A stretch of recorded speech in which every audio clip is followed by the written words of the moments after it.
Hello all, welcome to Navyani vlogs.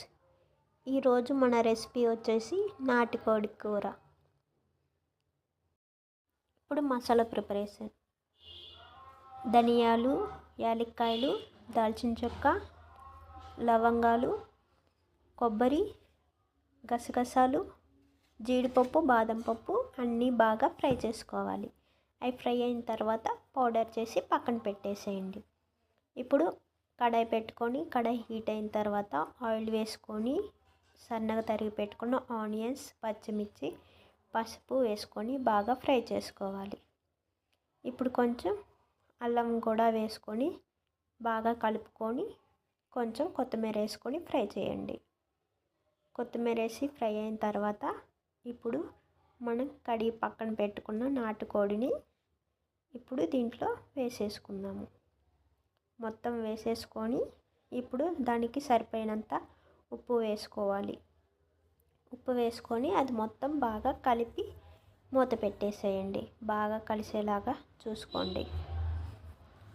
పక్కన పెట్టేసి అది మూత పెట్టేసేయండి. ఇప్పుడు బాగా మగ్గిపోతుంది.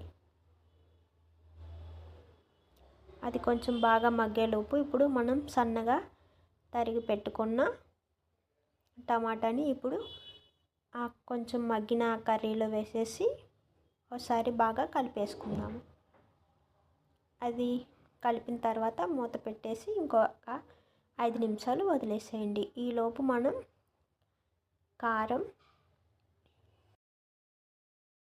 కారం సరిపోయినంత వేసేసుకొని ఒకసారి మళ్ళీ మొత్తం కలుపుకొని వదిలేసేయండి. ఇది కొంచెం ఫ్రై అయ్యేలోగా మనం వాటర్ కొంచెం బాగా వేడి చేసుకోవాలి. హాట్ వాటర్ వేస్తే కొంచెం ముక్కలు త్వరగా ఉడికిపోతాయి. ఇప్పుడు హాట్ వాటర్ దాంట్లో వేసేసాను. హాట్ వాటర్ వేసి అది మొత్తం కలిపేసి ఇప్పుడు మూత పెట్టి వదిలేసేయండి. అది బాగా ఉడికిపోయింది. ఇప్పుడు మనం ఇందాక చేసుకున్న మసాలాని ఈ చికెన్లో యాడ్ చేసేసుకుందాము. అది వేసుకొని ఒకసారి బాగా కలిపి ఒక 3 మినిట్స్ వదిలేసేయండి.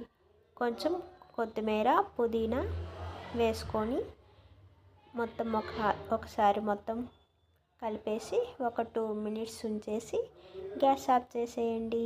అంతే, వేడి నాటుకోడి curry ready. Please like, share.